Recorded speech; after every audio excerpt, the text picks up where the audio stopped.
Welcome back. We're looking at columns some more. When working with columns, the contract between you and SiteFinder is that the children of the column that you've provided are more or less arranged on a loose grid or perhaps stacked up like a column and do not overlap each other significantly. If they do overlap each other significantly, then you are telling SiteFinder, well, do what you will. And what SiteFinder will do is when the children of the column are overlapping, it will probably separate some of the children into the foreground of the column, some of the children into the background of the column, and others of the children into the flowing part of the column. And only the flowing part of the column is the part that adjusts when it resizes. And to see a little more of what I mean by all this, let's take a look at this particular document. This document has some text at the top, some more text below that, and it has a crapulent graphic that is squarely underneath one of the text layers. And then joining it all together is a column. So the text layer and the graphic that are sitting atop one another are going to be the thing that are going to be open to interpretation. So when this is built, it looks like this.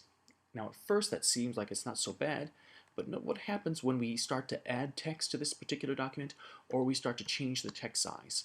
Look at this. It's the text is moving, but the graphic is staying fixed in its position, and that's probably not making us happy. So what to do about it? In this particular situation, what you need to do is you need to group the other text and that other graphic together. There are a couple different ways of grouping them. One would be to use a nested column inside this column or a nested panel. In this particular case, we can do either way. So I'm just going to make a new layer, and I'll choose a slightly slightly different color for it, and maybe a little more towards orange, so we keep track of it. And I'm going to position this layer so it's grouping together these two items.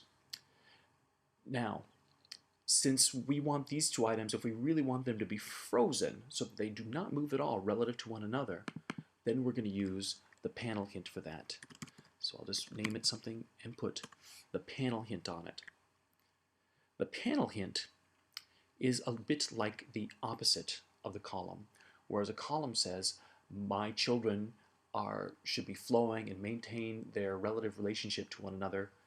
A panel says, my children are frozen where they are like icicles, and they should not change their relationship with one another. They want them to stay where they are.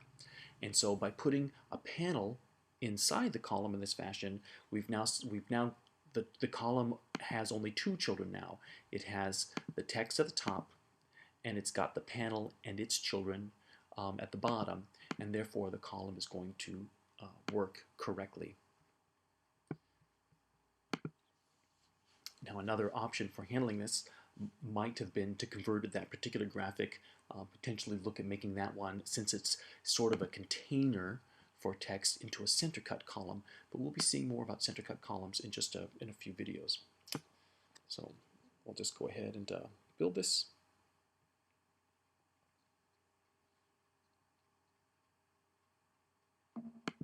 All right, let's reload, and now everything is happy. So now as I grow and shrink the text, notice that the graphic is moving because it has been grouped together in the panel and the whole panel is moving.